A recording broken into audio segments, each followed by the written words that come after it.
We are here commemorating a day that's filled with complex thoughts and emotions for everybody. Grief, of course, for all those who have died in combat and for their families who have suffered immeasurable losses. Anger that we as humans could let it get to this point. Hope for a future with no violence, that no one need to be a veteran because there's no war. While our building was constructed after World War II, almost every church that was built before the 1940s has a list of the men and women that have served in World War I and II. Many of those rosters will also designate if they died in service. There's many more plaques and scrolls and books with names of those who have served and died in combat in Korea, Afghanistan, peacekeeping missions globally. During World War II, Canada had roughly, just from military chaplains, 1,400 serving their forces, deployed to offer sacraments, prayers, and pastoral care to service members, regardless of their religious background. At least 20 would be killed over the course of the war. Over the past year or so, we have been commemorating the 100th anniversary of the United Church of Canada. And part of that commemoration for me is also understanding our role as the United Church of Canada in Canadian military history. So I invite us to come back into that time of history. In the UCC, we serve a big tent, and we take pride on that we are going to have many differing opinions and theologies and ideas, and that they're going to clash together, but being forged together to create something stronger. It is filled with critical questions. No one simply takes the doctrine piece as a whole and says is 100% true. The hard part with military history is that compared to some of my previous sermons, it felt a lot more visceral. It is not that there were not women in the United Church. It is not that there were not LGBTQ people in the United Church. But with military history, everyone knew someone who was on the front lines at that one moment. They were their brothers, their sons, their husbands. They were their sisters, their daughters, their friends, gone overseas or gone to stations along the coast. There was a very real possibility that they were talking about these people not coming back or coming back so irreparably changed they would not be recognizable. So it was very heightened in a way that we haven't seen here in a very long time, though many here may remember. How do we in the United Church of Canada talk about a war? How do we proclaim a Christ that calls for peace, knowing as well that we are called to serve in a war that will be anything but peaceful? Do we support the war, knowing that many will not make it home? Or do we condemn violence and conflict, knowing there's a risk of escalation of a military power that appears more than happy to swallow countries whole, stripping away liberties and freedoms that we in Canada take for granted? This was not always a question. Frankly, it's rather new. The Methodist Church, which was around during the First War, they published in 1918, along with Anglican and Mennonite churches, The Church, War, and Patriotism. It's a small report, only 11 pages long, and it is saying that they are going to establish the Army and Navy Board. Before then, yes, you would have military have chaplains in it, And you might have some religious idea about it. God wants you to go to war. God doesn't want this war. But it wasn't really bureaucratized. And so that's what they did. They established a board for their missionary work on and off the battlefield during the times of war.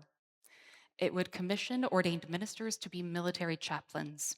It would establish wartime programs so that us here on the front, on the home front, would know exactly what it is the church wants us to do and how to do so, with maybe programs of preaching topics, prayers, other ways that we can support.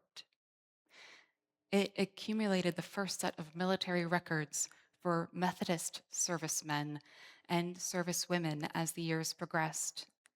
It would coordinate with other denominations a unified front to serve people at home and abroad. This was the very nature of war changing itself. World War I, the Great War, the war to end all wars, was both seen as the final one and also a little bit like the end times for some. You can't look at the pictures and read the accounts of what they've gone through and not have that feeling in your stomach that this is wrong. This is viscerally horrible in a way that we have never seen before.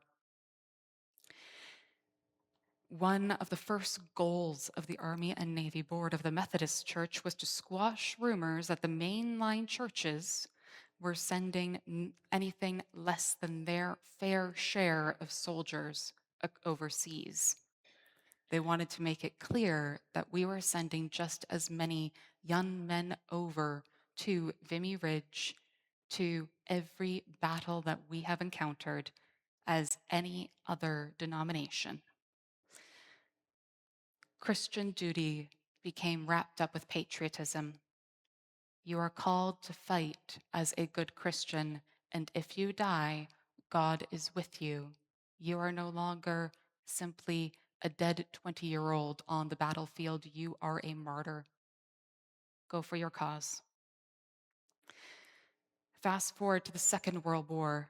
Many of the people that know of the Second War that were in it also were there for the first, or their parents were. This is very new. This is like us talking about 9/11 in terms of time.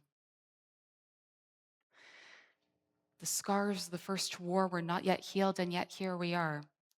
Patriotic slogans are passed around again with the reminder that Nazis will not be stopped until they are met with force, that no appeasement is going to quell Hitler's hunger to conquer, and that Canadians can be the bravest troops on the front lines. Go and serve. It had become almost cliche at this point that Canadian troops were going to do things that other countries could not and would not do. It was here 14 years after the UCC was inaugurated that we began to see dissent for the first time. These were not naive ministers. These were not hopeless dreamers. These were men who often served themselves. These were men who saw their fathers and brothers and neighbors serve and saw the trauma. In October of 1939, very shortly after the war was declared, 65 UCC ministers formed a Witnessed Against War group, signing a letter to the National Observer condemning war. It is not what Christ called us to do. Christ called us to be pacifists, not warmongers. They made it clear they were speaking for themselves, not on behalf of the UCC, and that didn't matter. A lot of them were kicked out of their churches, never to be found work again. After all, if I was up at the pulpit saying to everyone here, your children that are in this war are dying pointlessly and we need to stop, it would be very hard for anyone to come up and ask if I could do their wedding or their funeral. I get it. They knew the risk and they said it anyway. The Attorney General wanted to see if the letter published in the National Observer violated the War Measures Act. Speaking of censorship, This was not a majority vote, not by a long shot, but it was one of the first times that a number of people in the UCC openly dissented against a government policy like this. There were strong voices in support of the war, of course. Again, they knew in their heart of hearts that if they did not step in, that no one would step in, and it would only end when all of Europe was controlled by one dictator. No liberties, no freedoms, simply carnage. That war itself is indeed sinful if you are the one going out and starting it, but God says go finish it.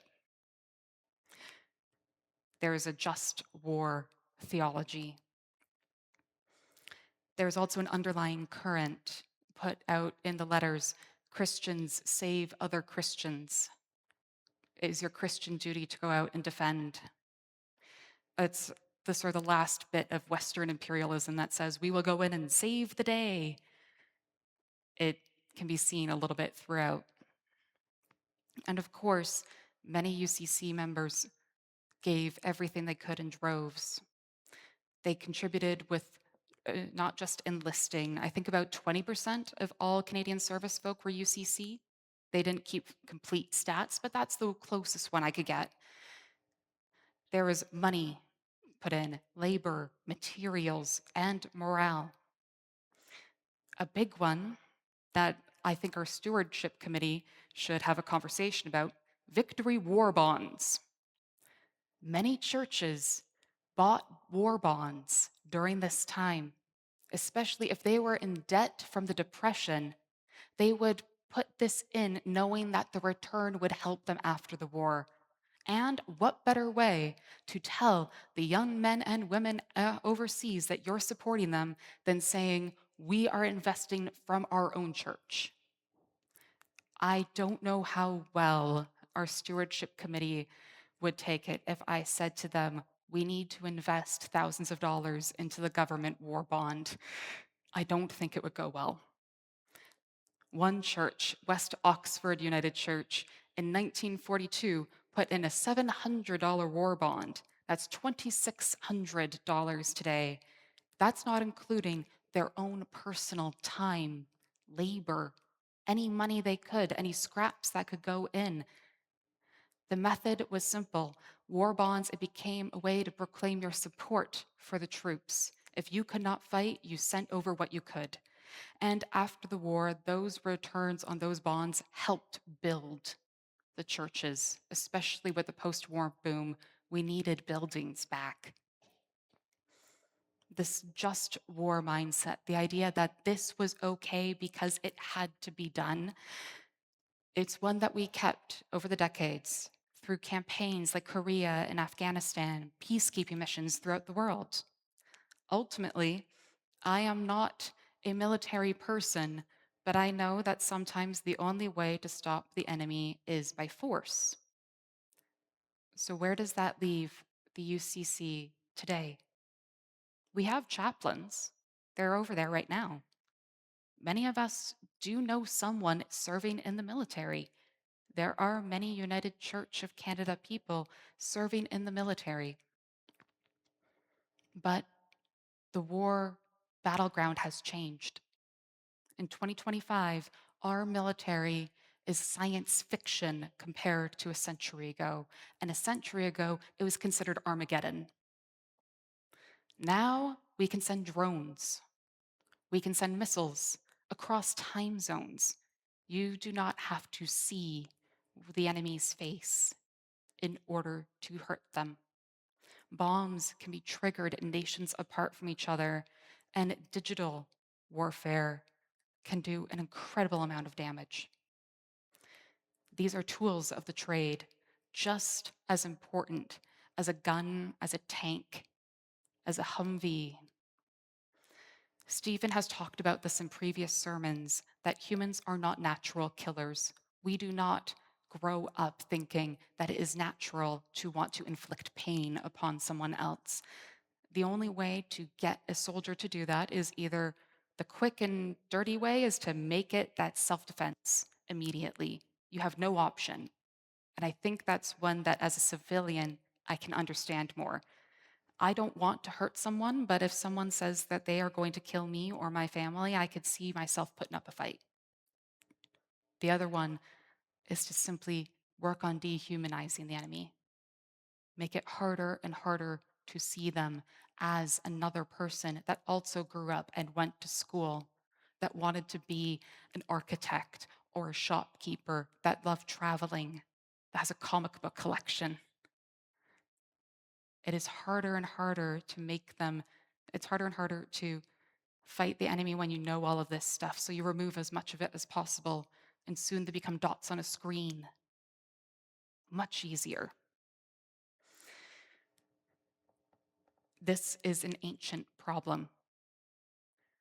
Today, we humanize ourselves, and it's so easy to dehumanize others, whether online or simply with media. It is here, I argue, in the United Church, along with any other church, that we are filled with veterans who served in wars of all kinds. We know what that trauma looks like. Our job is not to be a naysayer because we don't care or because we're not patriots. Our job is to be a conscience, to be one small break on what can easily be a runaway train. When governments censor voices of peace, just as they silence storytellers of all kinds and their stories, it is all too easy to insist that there's full throated support for violence on another community. And it's all too easy to convince us that that community has full throated support to hurt us. It turns into hatred and bigotry and violence. The runaway train needs brakes. The church, including ours, serves as those brakes, not to stop the train completely, not to say we shall never enter combat, but to remind ourselves as a voice, as a conscience, that we needn't have it be the first and only answer. We are reminded that God's image is in the enemy and not just in us. That the psalm we heard of today was spoken not just by us, but whoever's on the other side. They want to go home safe too. The kingdom of heaven is one of peace, not of war. So pause, really discern, and let war be the absolute last resort, having exhausted every other option, done with the utmost restraint, so that we do not have to deal with decades and decades of trauma that just re-scars everyone all over again. The UCC in its origins would claim to be the church with the soul of a nation, the very heart of Canadiana. It would be the voice of conscience, of reason. It's also the church filled with people who are willing to risk a lot to defend their communities. I argue that the one thing they would not want to risk is their soul, to not risk their conscience, the spirit within each and every one of us that says, I see the image of Christ in you. God is with each and every human who has died on that battlefield, everyone who enlisted, everyone who was drafted, every single one who gave it all in the name of peace. And God asks us to remember the next time that we are asked to go to war, that we are fighting with God's image, just as God's image is within all of us. We need not be bound to war. We could be bound to peace. Let us lift up every prayer and every hope we have, so that one day soon This is not about current veterans, but about a history we can put behind us with gratitude and with hope. Amen.